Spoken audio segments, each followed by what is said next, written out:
Assalamualaikum warahmatullahi wabarakatuh. Kami dari kelompok 8 yang beranggotakan Fauzul Dwiki, Sri Wahyuni, dan Tri Wulandari akan menyampaikan materi tentang Corporate Social Responsibility and its Reporting. Yang pertama, pentingnya pelaporan CSR. Kegiatan dan pelaporan tanggung jawab sosial perusahaan atau CSR penting dan dilakukan di seluruh dunia, seperti yang terlihat dari jumlah perusahaan yang menghasilkan laporan tanggung jawab sosial perusahaan setiap tahun.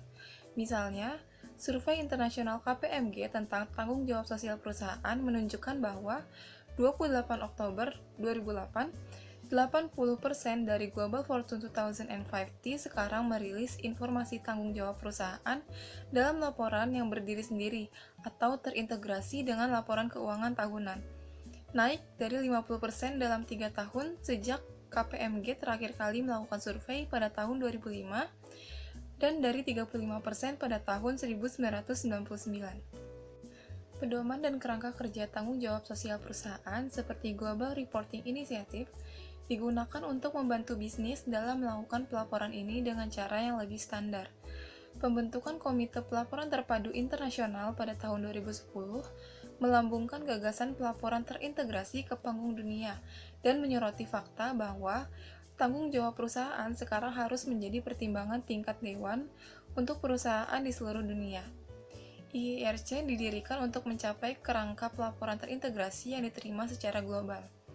Komite ini terdiri dari anggota dari sektor keuangan dan keberlanjutan yang bekerja sama untuk mengembangkan kerangka kerja yang menyatukan informasi keuangan, lingkungan, sosial, dan tata kelola dalam format yang jelas, ringkas, konsisten, dan dapat dibandingkan. Selanjutnya, definisi tanggung jawab sosial perusahaan. Business for Social Responsibility atau BSR mendefinisikan tanggung jawab sosial perusahaan sebagai mencapai kesuksesan komersial dengan cara yang menghormati nilai-nilai etika dan menghormati orang, komunitas, dan lingkungan alam. Kemudian, World Business Council for Sustainable Development mendefinisikan istilah sebagai berikut. Tanggung jawab sosial perusahaan adalah komitmen berkelanjutan bisnis untuk berkontribusi pada pembangunan ekonomi, sekaligus meningkatkan kualitas hidup tenaga kerja dan keluarganya, serta komunitas dan masyarakat luas. Kedua definisi ini menekankan bahwa bisnis memang memiliki tanggung jawab yang lebih luas terhadap masyarakat dalam hal bertanggung jawab secara etis, sosial, ekonomi, dan lingkungan, serta membentuk pemahaman dasar tentang apa yang tersirat dalam istilah tanggung jawab sosial perusahaan. Selanjutnya, apa itu tata kelola perusahaan? Tata kelola perusahaan adalah sistem di mana organisasi diarahkan dan dikendalikan. Perusahaan secara historis telah dikelola untuk memenuhi kepentingan terbaik pemegang saham, tetapi pentingnya pemangku kepentingan lainnya serta kebutuhan perusahaan untuk berperilaku lebih etis agar masyarakat bahagia yang mendorong bisnis untuk mempertimbangkan bertanggung jawab secara sosial. Konsep-konsep yang tercakup dalam tata kelola perusahaan seperti akuntabilitas, transparansi, pendekatan etis, dan perspektif pemangku kepentingan menyiratkan bahwa bisnis perlu fokus pada melakukan apa yang benar dan apa yang diharapkan oleh masyarakat dari organisasi, bukan hanya tentang apa yang benar dari sudut pandang ekonomi dan hukum. Selanjutnya, apa itu tanggung jawab sosial perusahaan dan bagaimana kaitannya dengan tata kelola perusahaan? Tata kelola perusahaan adalah tentang bagaimana organisasi diatur untuk mencapai tujuannya, sementara tanggung jawab sosial perusahaan adalah tentang bagaimana perusahaan akan mengelola dampak operasi mereka terhadap ekonomi, masyarakat, lingkungan, melebihi persyaratan yang diberlakukan oleh peraturan.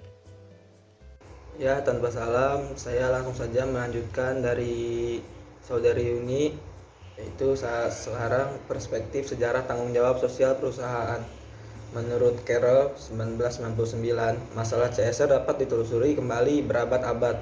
Tetapi, dari sudut pandang akademis, konsep CSR sebenarnya merupakan fenomena abad ke-20 dan dapat ditelusuri kembali di Howard Bowen dan bukunya Tanggung Jawab Sosial Pengusaha. Karena pekerjaan awal dan berpengaruh, Carroll menganggap Howard Bowen sebagai bapak tanggung jawab sosial perusahaan. Kutip dari Carroll 1999. Realitas tanggung jawab sosial perusahaan. Kuncinya adalah mengaudit perusahaan berdasarkan kinerja keuangan, etika, dan sosial, sehingga perusahaan yang bertindak dengan cara yang tidak diinginkan secara sosial, misalnya telah menyoroti hal ini di akun mereka dan melihat penurunan harga sahamnya sebagai konsekuensinya. Jika demikian halnya, semua perusahaan akan menganggap serius corporate social responsibility atau CSR ketika menjalankan aktivitas dan pengambilan keputusannya. Dikutip dalam Elkington 1998. Mendapatkan kebagian bawah dari triple bottom line. Tujuan dibalik konsep triple bottom line adalah bahwa kesuksesan atau kesehatan bisnis dapat dan harus dinilai tidak hanya oleh garis bawah keuangan tradisional, tetapi juga oleh kinerja sosial, etika, dan lingkungannya. Kutip dari Elkington 1998. Auditor dan tanggung jawab sosial perusahaan. Pelaksanaan audit atas laporan keuangan memungkinkan auditor untuk membentuk opini apakah laporan keuangan dibuat dalam semua hal yang material sesuai dengan kerangka pelaporan keuangan. Tujuan serupa tidak hanya berlaku untuk audit informasi keuangan, tetapi juga untuk informasi lain yang dihasilkan sesuai dengan kriteria yang sesuai. Auditor memiliki 3 tanggung jawab yang berbeda untuk bagian yang berbeda dari laporan tahunan perusahaan. Yang pertama yaitu audit laporan keuangan. Yang kedua, meninjau kepatuhan perusahaan terhadap area tertentu dari kode tata kelola perusahaan. Dan yang ketiga, membaca semua informasi dalam laporan yang tidak tunduk pada persyaratannya. Ya, terima kasih. Baik, selanjutnya adalah Uni Eropa Manajemen Lingkungan Skema Audit. Itu adalah alat yang digunakan oleh perusahaan dan organisasi sehingga mereka dapat menilai, melaporkan, dan mengembangkan perbaikan dalam kinerja lingkungan mereka. Skema ini terbuka bagi perusahaan untuk diikutsertakan sejak tahun 1995 dan pada awalnya hanya terbatas pada perusahaan di sektor industri saja.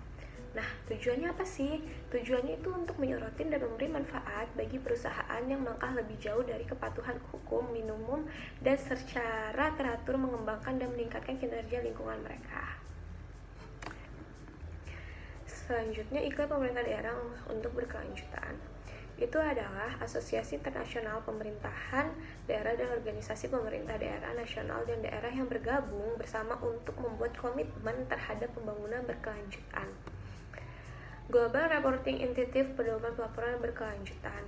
Itu adalah kerangka kerja yang membantu organisasi untuk melaporkan dan memantau kinerja, ekonomi, lingkungan, dan sosialnya. Panduan tersebut memberikan struktur untuk konten, kualitas, pengungkapan standar, dan indikator kinerja untuk diikutsertakan. Selanjutnya ada inisiatif perdagangan etis. Nah, apa sih inisiatif perdagangan etis? Itu merupakan gabungan dari organisasi non-pemerintah, organisasi serikat pekerja, dan perusahaan, semua bertujuan untuk bekerja sebagai mencari, meningkatkan, dan mempublikasikan apa yang dianggap sebagai praktik yang baik dalam kode praktik perusahaan yang mencakup kondisi kerja, rantai pasokan, Departemen Pembangunan Internasional, Pemerintahan Inggris, dan Departemen Perdagangan dan Industri pendukung inisiatif ini. Baik, sekian dari kelompok kami, kurang lebihnya mohon maaf. Wassalamualaikum warahmatullahi wabarakatuh.